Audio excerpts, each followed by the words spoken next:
petite partie fun dans Sorceleur. À 3 joueurs, ça marche très bien. Moi, je suis Esmeralda. Et face cachée, on va piocher les decks perso au hasard. Je ne connaissais absolument pas les persos. Voyons voir qui je suis. Un chevalier, cool. 4 nuits, il va falloir que je tienne ça. C'est pas gagné. J'ai mon armure qui me protège d'une attaque d'armes par nuit, une seule. C'est parti.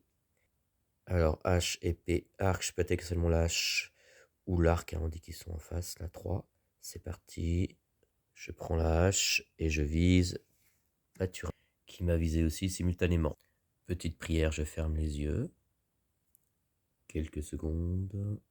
Il faut qu'il y ait un personnage sacré qui détourne une initiative. Ah, ce qui semble être le cas. On dirait bien que Mathurin a tiré une initiative vers elle. C'est certainement une fée. Et oui, amour de la fée, avec la mise à jour. Coup de foudre. Passion.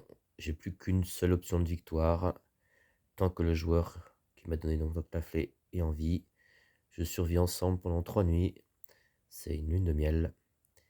Cette nuit compte plus les 2 autres. Je laisse la carte tout devant mon jeu. C'est fait, je suis amoureux. Qu'est-ce que je vais lui donner? Je vais quand même pas la blesser. Je vais mettre un bouclier qu'elle se protège elle-même. Contente de gagner ensemble. Hop, c'est parti. Chacun récupère son initiative. Je veux dire son blason en riposte. Voyons voir. Boule de cristal avec la mise à jour. Si vous recevez la boule de cristal active, enlevez la carte effet placée tout devant l'amour.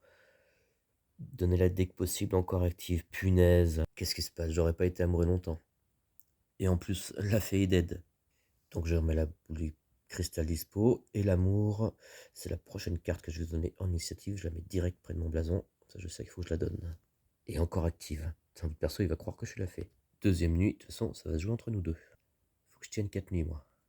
Allez, Esmeralda, on y croit. Bon, qu'est-ce qu'il m'envoie en initiative, Isabeau?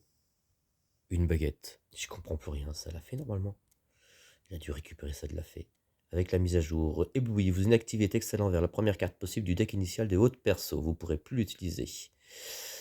Si vous avez reçu la baguette inactive, vous devez donner en échange, en riposte, la carte que vous venez de désactiver. Ok, donc je désactive l'arc, je vérifie le deck initial. Ah non, l'épée en premier. Donc l'épée, que j'inactive à l'envers et que je rends en riposte. Cadeau, je récupère ma riposte. L'amour inactif. Je la mets direct dans mes cartes dispo derrière. J'en mets à l'endroit pour l'utiliser, mais ça ne sert pas à grand chose. Comment se fait-il qu'il me renvoie l'amour inactif? Je connais que les loups qui sont insensibles à la magie. Punaise, je suis mal barré. Si c'est un loup, j'ai plus que l'arc. À 3 joueurs, on considère qu'il est distant quand même, parce que sinon ça marcherait pas sur le joueur voisin. C'est parti, 3e nuit. Attention. Ah lui, c'est bien un loup, il m'a bien banané.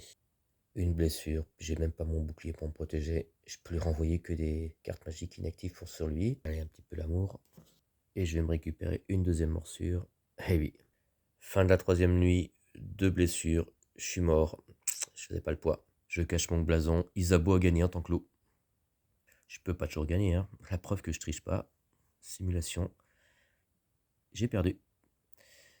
Chevalier. La fée qui a pas eu de chance, qui s'est fait désinguer dès le début. Et le loup. Dommage, on aurait pu gagner, hein. En amoureux, c'est fort.